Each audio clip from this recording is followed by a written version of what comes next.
அபார கருணா சிந்தும் ஞானதம் சாந்தரூபிணம் ஸ்ரீ சந்திரசேகரகுரும் பிரணமாமி முதான்பகம். ஸ்ரீ குருப்பியோ நமக. தெய்வத்தின் குரல் வேதரக்ஷணம் அப்படிங்கிற தலைப்பின் கீழே விரிவாக பேசின்னு இருக்கா. அதில் என் காரியம், என் செயல் என்ன, நான் வந்த காரியம் என்ன, நான் ஏன் பட்டணத்துக்கு வரேன், என்னோட மடியாச்சாரங்கள்லாம் விட்டுட்டு நான் கிராமத்திலே நிம்மதியாக இருக்கலாம், ஆனால் ஏன் வரேன், ஏன் வந்தேன் அப்படின்னா அதை தான் பெரிவா பேசுகிறா. வேத ரக்ஷணம் எப்படி எதுக்காக பண்ணணும், வேத ரக்ஷணம் இல்லைன்னா லோகம் எப்படி கஷ்டப்படும் அப்படிங்கிறதெல்லாம் சொல்லிட்டு வரான். அதே சாப்டர்லேயே திருப்பியும் கண்டினியூஷன், பெரிய சாப்டர் அது.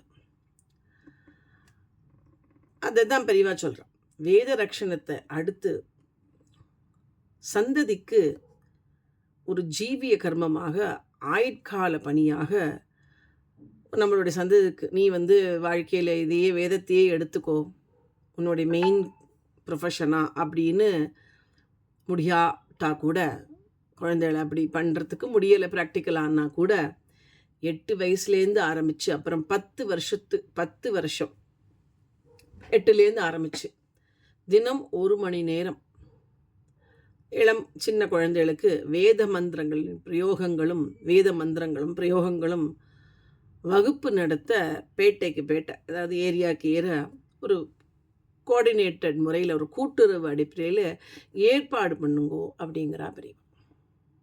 இதுதான் எனக்கு வாஸ்தவமான ஒரு கனகாபிஷேகம் உற்சவங்கிற. எனக்கு கனகாபிஷேகம் பண்ணுறேன், நான் வந்தால் எனக்காக, நான் இதெல்லாம் ஏன் ஒத்துக்கிறேன் அப்படின்னா, அப்போ தான் நீங்கள்லாம் கூட்டமாக சேர்றேள். கூட்டமாக சேர்ந்தால் அந்த கூட்டத்தில் என்னோடய விஷயத்தை நான் கொஞ்சம் சொன்னால் அட்லீஸ்ட்டு கொஞ்சமாவது உங்களுக்கு காதில் விழுமேங்கிறதுக்காக தான் நான் இதெல்லாம் சொல்கிறேன் அப்படிங்கிறா பெரியவா.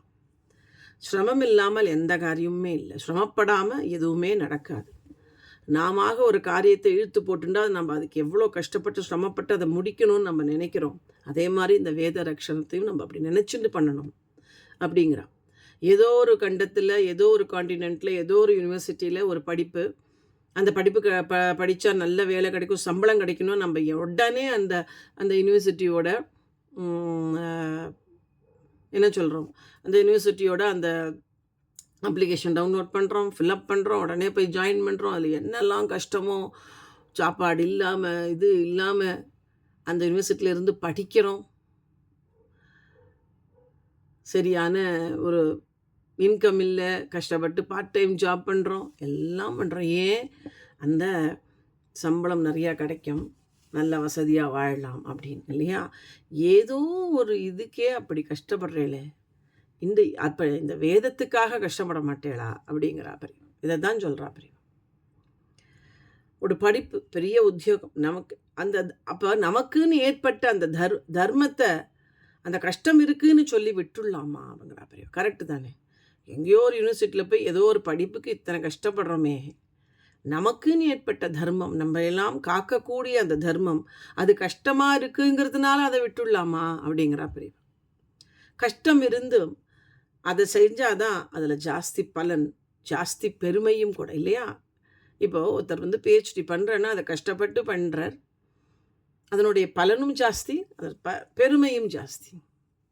அதே தான் இது நமக்கு ஏற்பட்ட ஒரு தர்மம். இது கஷ்டமாக இருக்குன்னு விட்டுடலாமா? கஷ்டப்பட்டு அதை கண்டினியூ பண்ணாதானே அதோடைய பலனும் பெருமையும் நமக்கும் அப்படிங்கிறா பெரியவா. இப்படி உங்களை கஷ்டப்படுத்தத்தான் நான் வந்திருக்கேன். ஏன் என்னுடைய செயல், நான் ஏன் வந்த காரியம் என்னன்னு கேட்குறேன். அதுக்கு தான் சொல்கிறேன். நான் சொன்ன பிரகாரம் செய்யறதுக்கு நீங்கள் ஏற்பாடு பண்ணி அதற்கான ஏற்பாடுகளை முடிக்கிற வரைக்கும் நான் இங்கேயே உட்காண்டு கஷ்டப்படுத்தி கொண்டிருக்கலாம் அப்படின்னு தான் நான் நினைக்கிறேன் அப்படிங்கிறா பெரியவா. எங்கேயாவது உட்காண்டுண்டு யாரையாவது உபத்திரவப்படுத்துறதுக்கு இங்கே தான் உட்காந்து உபத்திரவம் பண்ணுவோமே அப்படின்னு நான் இங்கேயே உட்காண்ட்ருக்கேன். நகரத்துக்கு வந்தபோது சென்னையில் சங்கர் காலேஜெல்லாம் பெரியவா ரொம்ப மாதங்கள் கேம்ப் போட்டிருக்கான். அப்போ பேசியிருப்பாளாக இருக்கும், அப்போ சொல்லியிருப்பாளாக இருக்கும். இது தெய்வத்தின் குரலில் பட்டணங்களில் பஜனை, கோயில், திருப்பணி, பெரிய புராண பிரவச்சனங்கள் எல்லாம் ரொம்ப விருத்தியாக நடக்கிறத பார்க்குறேன். சந்தோஷமாக தான் இருக்கு. இருந்தாலும் இதுக்கெல்லாம் வேர், இதையெல்லாம் தாங்கி நிற்கிற வேர் அந்த வேதம். அதை மடக்கி உடச்சி போட்டால் இது எத்தனை நாளைக்கு இந்த இது தாங்கும்? எத்தனை நாளைக்கு இந்த உபன்யாசமும் இந்த திருப்பணியும் புராண பிரவச்சனங்களும் வரும்? வேதம், அதோடைய வேர் வேதம், அதை உடச்சி போடலாமா அப்படிங்கிற. அப்புறம் எத்தனை நாளைக்கு இது ஜீவிக்க முடியும் இது அப்படிங்கிற.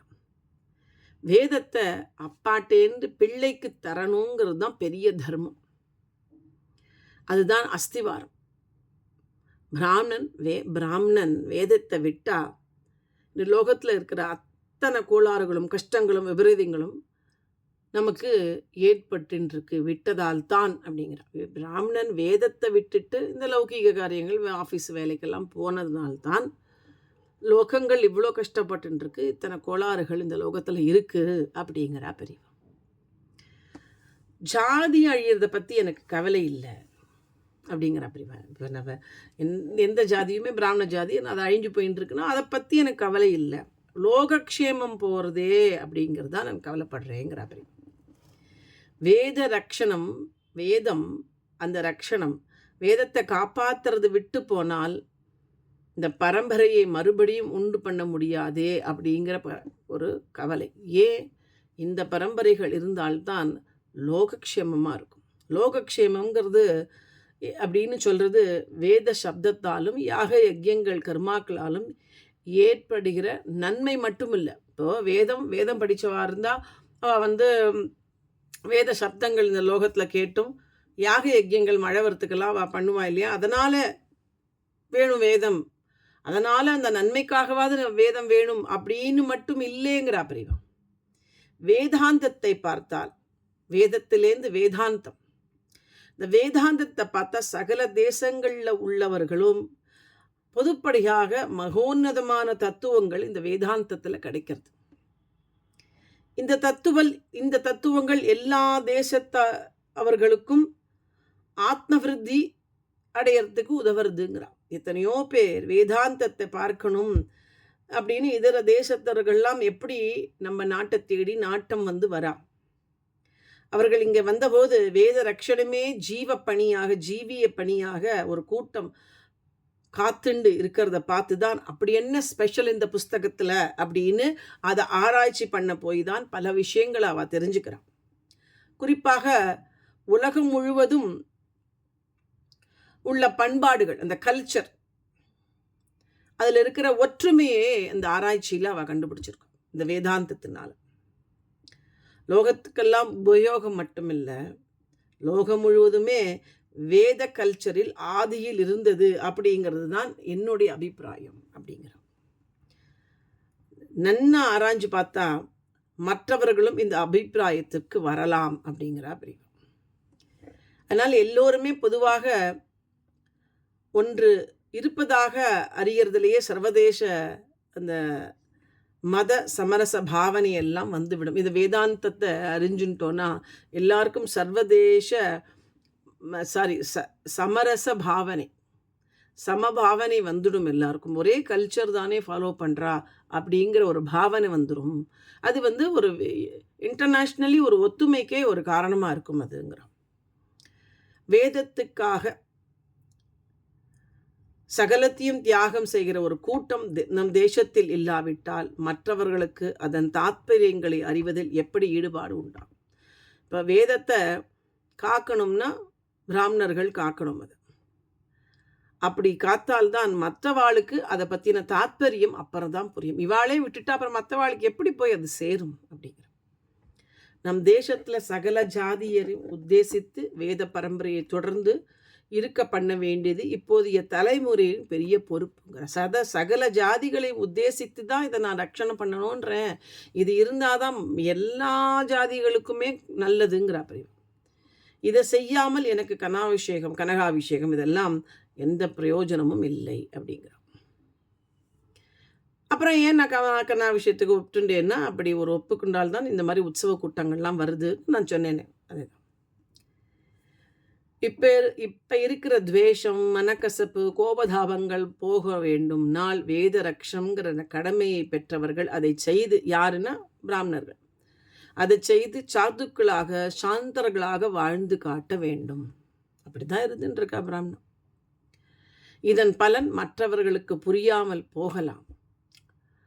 எப்படி ஒரு ஹர்த்தால், ஒரு ஸ்ட்ரைக் வந்து கடைகளை மூடினா அதில் நாட்டுக்கே எவ்வளோ பெரிய நஷ்டம்னு ஸ்ட்ரைக்கு அன்னைக்கு நம்ம பண்ணுறவாளுக்கோ இல்லை நம்மளே சாதாரணமாக ஸ்ட்ரைக்கில் ஆற்றுல லீவ் எடுத்துகிட்டு இருக்கோமோ அப்போ புரியாது இது எவ்வளோ பெரிய நஷ்டம் அந்த நாட்டுக்கு ஒரு நாள் ஸ்ட்ரைக் அப்படிங்கிறது.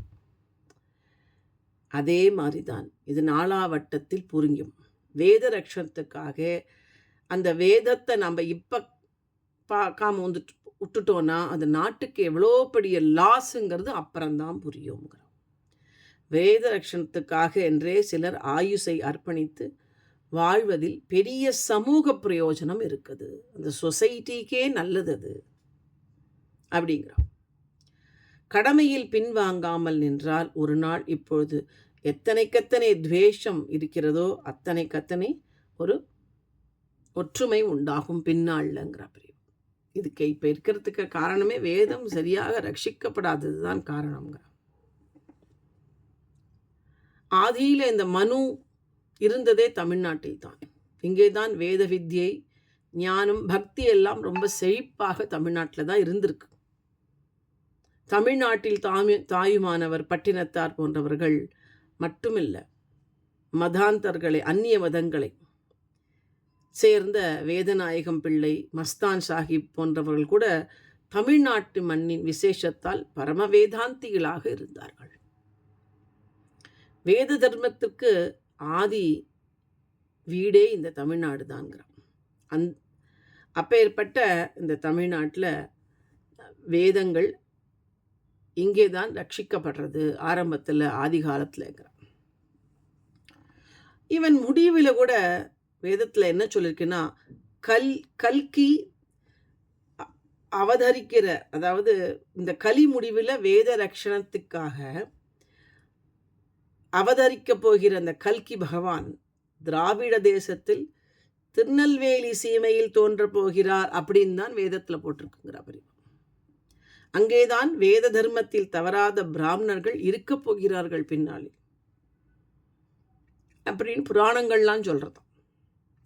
அப்படிப்பட்ட தேசத்தில் வைதீகத்துக்கு விரோதமே இருக்கக்கூடாது தமிழ்நாட்டில்ங்கிற பெரியவா நாள்லேயே சொல்றோம். இதை செய்யறதுக்கு பிராமணர்களிடமே தான் இருக்கிறது அப்படின்னு தான் சொல்லணும். பட்டணத்துக்கு அதை சொல்றதுக்கு தான் இதெல்லாம் பிராமணர் கையில் தான் இருக்கு. இதெல்லாம் வலியுறுத்த தான் நான் பட்டணத்துக்கு வந்தேன். ஏன் பட்டணத்துக்கு வந்தேங்கிறது தான் இதெல்லாம் அப்படிங்கிறா பெரியவா. ஸோ இன்னும் போயிட்டே இருக்கு. அடுத்த ஒரு வீடியோவில் இதோட கண்டினியூஷனை பார்க்கலாம். பெரியவா பேசுகிறத கேட்டுட்டே இருக்கலாம் நம்ம, இல்லையா? இன்னொன்றும் அவ்வளோ இன்ஃபர்மேஷன், ஒன்றொன்றும் நமக்கு அத்தனை ஒரு இன்ஃபர்மேஷன், நமக்கு அவ்வளோ ஒரு நல்லது. இதை கேட்குறது அவ்வளோ தெரிஞ்சுக்கலாம் அந்த தெய்வத்தின் குரலில். அதனால் நம்ம ஒரு வரி விடாமல் பார்ப்போம். ஓகே, அடுத்த வீடியோவில் இதோட கண்டினியூஷனை பார்க்கலாம். ஹரஹர சங்கரா, ஜெய் ஜெய் சங்கரா. ஹரஹர சங்கரா, ஜெய் ஜெய் சங்கரா. சந்திரசேகர பாஹிமா, சந்திரசேகர லட்சுமி.